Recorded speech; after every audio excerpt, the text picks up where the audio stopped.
waxaan rabaa dooda toos inaan u galo intaan dooda aan toos u sii galin waxaan rabaa inaan ka hormariyo hal qodob oo ah xildhibaanada sharafta leh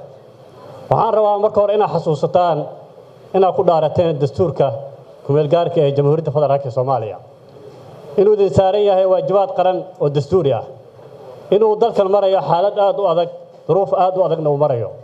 in idinka baahan yahay inaad garataan danta shakhsiga danta guud ee qaranka inaad kala garataan marka halkaas oo gudbo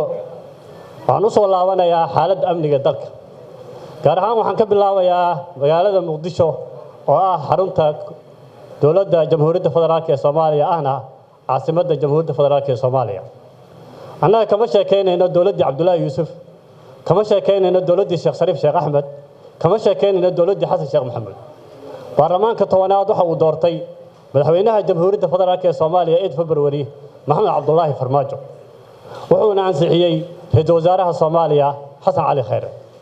waajibaadka annagana saaran oo dastuuriga ah oo shaqadeena ah ma aha baarlamaanka inuu sugo amni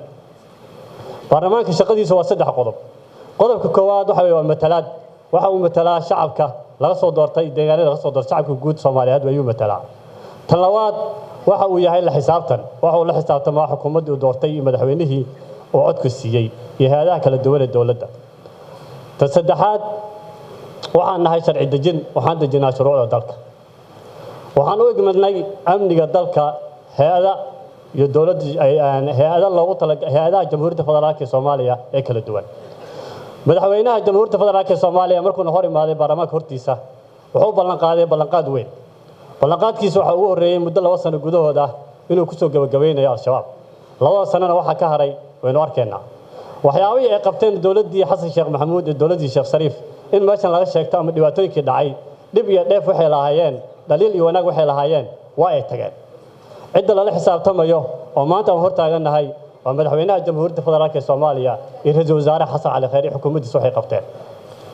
ajandaha ugu horeeyay oo keenan waxay ahayd muddo 2 sano gudahooda in shabaab ku soo afjarayaan in la iska daa shabaab soo afjaree waxa ugu horeeyay la keenay waxay ahayd xasilinta magaalada Muqdisho waxa la isku daray ciidamo tiro badan oo aad u tiro badan ciidamadaas tirada badan waxa ay noqdeen wax dhintay iyo wax dhaawac iyo wax la kala ceeriyay kadibna hay'adii nabad sugidii ee hay'adii u sareysay amniga qaranka ahayd ayaa la baabi'iyay ciidamada u tababarnaa alfa group iyo noocyada kala duwan ee u tababarnaa la dagaalanka al-shabaab waxa laga dhigay booliis iyagoo aan u tababarnaan sida booliiska waa laga mashquulay in la dagaalamo shabaab maxaa lagu mashquulay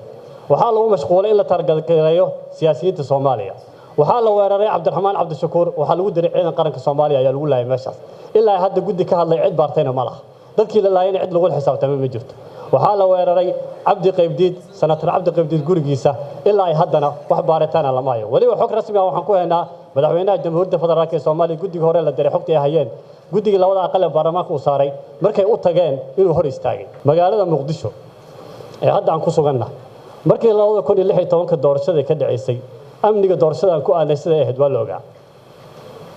wasaaradda amniga wasaaradda arrimaha gudaha oo toota waxay noo jirtaa baarlamaanka Soomaaliya u jirtaa wax ka yar 10 talaabo waxa galay nabadiidka Jamhuuriyadda Federaalka Soomaaliya la dagaalamayay ayaa galay waxay ku galeen qaarkood oo aad aragteen in la adeegsanayo oo ceelgaabta loo adeegsaday oo madaxtooyada afafkeeda loo adeegsaday dareeskii ciidanka qalabka siday oo al-shabaab gacanta u galay oo ahaa dareeskii ugu dambeeyay ee hadda la bixiyay cid ugu xisaabtay ma laha mudane gudoomiye dalkii wuxuu taagan yahay kala tag shirkii amniga uu baaqday shirkii loo yaqaan SDRF-ka ee looga hadli jiray New Deal-ka ee ka dhici jiray bilaha ra'iisul wasaare ku-xigeenka gudoomiye jiray wuxuu ahaa 18 bishan inuu dhaca asagana uu ka baaqday xalana ka dhici jiray shirkii loo yaqaan BSG1 ee hadda arrimaha political inclusive-ka looga hadli jiray arrimaha gudaha iyo dastuurka ee ka wada shaqeyn jireen dowlad goboleed dowladda federaalka wadankaas meeshuu aad looga hadli jiray asagana uu ka salmay waxa waajibaadkooda aan u hambaleynayaa waajibaadkooda rasmiga gutay aqalka sare oo assessment rasmi ah ku soo sameynaya inay tagaan gobolada dalka hal su'aal oo muhiim ah ayaan rabaa cid awoodeeda lana mikrofoonka inay soo qabsato dadka dooda iga dambeeya ee difaacaysa dawladda Maxamed Cabdullaahi Farmaajo madaxweynaha Jamhuuriyadda Federaalka Soomaaliya ra'iisul wasaarihiisa 2 sano ku dhawaad ay xilka hayaan hal degmo oo ka tirsan Jamhuuriyadda Federaalka Soomaaliya oo xoreeyaan xildhibaanka sheegi kara mikrofoonka inuu soo qabsadaan raba hal degmo ay xoreen mala bal waxa la soo baneeyay tuulooyinkii iimayl istiraatiijiga ah ayaa dib loo soo baneeyay taas waxay keenaysaa in dawladda ayna daacad ka ahayn inay fuliso inay la dagaalanto al-shabaab ayna ku mashquulsan tahay la dagaalanka siyaasiyiinta dawlad goboleedyada saxaafadda caburinteeda iyo inay u diyaar garoowayso 2020 ayna ka mashquulshay inay qabato wixii maanta taagnaa mudane gudoomiye waxaan soo jeedinayaa hay'adda ugu sareysa ee sharci dejinta annaga madaxweynaha annaga dooranay ra'iisul wasaaraha annaga dooranay baarlamaanka Soomaaliya inuu guto waajibaadkiisa dastuuriga waxaan soo jeedinayaa ra'iisul wasaaraha Soomaaliya inuu hor imaado baarlamaanka xaaladda siyaasadeed iyo tan amni iyo tan dhaqaale waddanku sheegay inuu fasiro